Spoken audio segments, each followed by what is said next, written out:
Magandang araw Pilipinas, narito ang Police News Express sa oras na ito.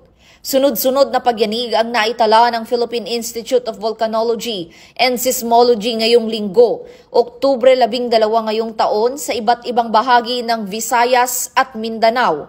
Unang naitala ang lindol sa Bogo City, Cebu, bandang pasado 1:00 ng hapon na may lakas na magnitude 2.2 at lalim na 33 kilometro na sinundan ng isa pang lindol sa Murcia, Negros Occidental bago mag-1:30 ng hapon na may magnitude 2 at lalim na 24 na kilometro. Kasunod din nito ang isang mahinang lindol na tumama sa Calatagan, Batangas na may lakas na magnitude 2 at lalim na 118 kilometro. Pagkaraan ng ilang minuto, dalawang magkasunod na pagyanig ang naitala sa Manay, Davao Oriental. Ang una ay 1:30 ng hapon na may magnitude 3.4 at lalim na 23 kilometro at sinundan ito ng mas malakas na magnitude 3.5 na lindol bandang 1:48 ng hapon na may lalim na 18 kilometro. Isa ring pagyanig ang naitala sa City of Bogo, Cebu,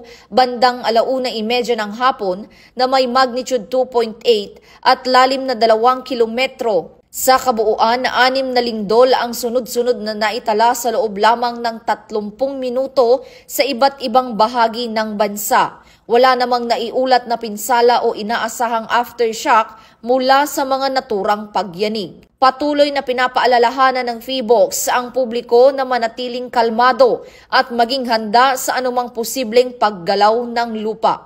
At ito ang earthquake update sa mga oras na ito. Ako si Patrolwoman Fe Octaviano para sa Police News Express.